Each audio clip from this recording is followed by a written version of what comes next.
Assalamualaikum, Bos. Ya, so ini kerjanya. Saya suruh awak buat benda. Bos, ada masalah apa-apa ke? Awak kata apa masalah? Memang ada masalah lah.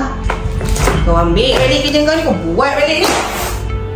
Bos, saya minta maaf, Bos. Last warning buat lagi siap kau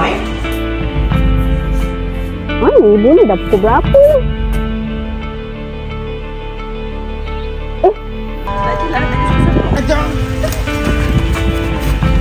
Tu bukan.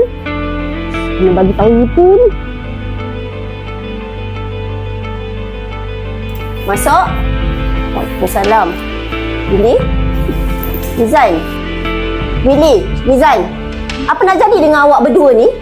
Saya dapat aduan yang awak berdua bergaduh depan sekolah. Mana Cikgu Shima?